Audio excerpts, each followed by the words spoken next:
This is Chapter 16, Government Spends, Collects, and Owes, Discussion Number 1, Government Spending. Since this chapter is going to be discussing how much the government interacts with the economy, we need to start parsing out what does that exactly mean. First of all, let's deal with a couple terms. What is the private sector and what is the public sector? The private sector is all of the nation's economy, which is privately owned, privately run, corporations, businesses, sole proprietorships, the whole 9 yards.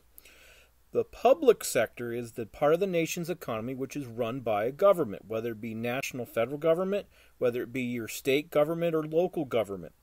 Now, for the most part, we have the military, and that is a necessary function of a sovereign nation. But when we're talking about how does a government interact with its economy, generally we're dealing with what is the civilian jobs, where jobs are working for the government, but they're not actually wearing uniform as part of the military. Now, civilian jobs in the United States have increased over 700% since the Great Depression government, as government has greatly expanded its influence over the nation's economy and the nation's culture since the beginning of the Great Depression. Now, another term that we want to make sure that we understand is the idea of an outlay. The outlay is essentially everything that is actually spent, right? In reference to the government, what are the government expenditures or the outlays? Now, currently in the United States, as of 2014, the outlays of the United States government is almost 100% of GDP, which means that the government spends by itself the entire amount of money that is bought and sold in the United States in one calendar year. Now, obviously, they're not buying everything in the government, so that's how the government's ending up in debt, because they can't collect enough money to cover all of that what was being produced or what they're buying. So that's where the government keeps on ending up in debt and deficit, and we're going to hang on to that and discuss that a little bit later in this chapter. But those are some terms that we want to know. So what does government spend their money on? Well, primarily, other than paying its own employees for work for the congressman and that type of thing, and also paying for the military, it generally pays in two basic categories. Government provides public works to the public. The government construction projects for publicly used facilities to be paid with tax dollars because the private enterprise system does not allow for these things to be built. For example, roads. Now, back in colonial time, companies would actually come together and build private roads, and then they charged tolls for the use of those roads because they were economically necessary. However, there's lots of roads in the United States, hundreds of thousands of miles of roads in the United States that would not be able to make money. Think, for the most part, most of you live along a road that doesn't have a lot of business going through it. That's not a profitable road, but the government provides it to you because no one else would.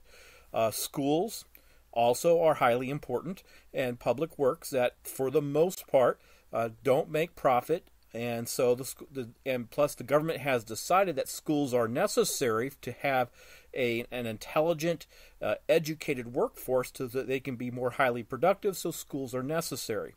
Also, transfer payments is a big spending idea of especially the United States government, where the United States provides money to less fortunate people so that they can live a lifestyle in the United States that's deemed at least a minimum standard of living.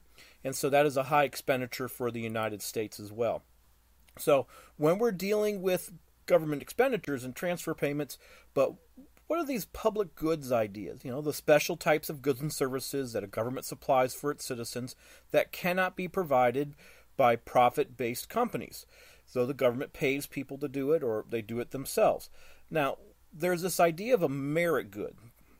These are items that the government has deemed socially acceptable that it wants to make sure is preserved. And then there is a demerit good, an item the government has deemed unacceptable, and the government discourages their use either by regulating them or prohibiting them, or more importantly, especially for the discussion of this chapter, they tax them. And a tax on the merit good is sometimes called a sin tax, because these are things that they don't want you to do, so you go ahead and you tax them to make them more expensive, to make them less likely to happen.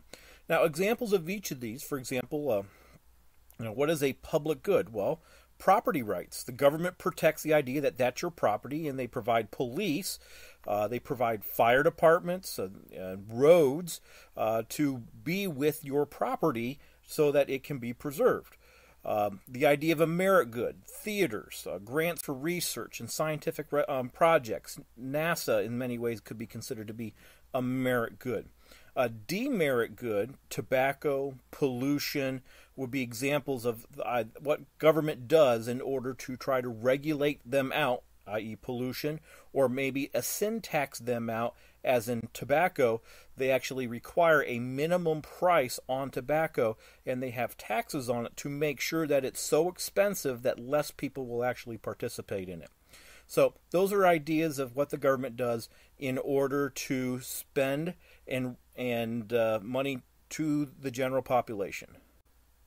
This concludes discussion number 1, government spending.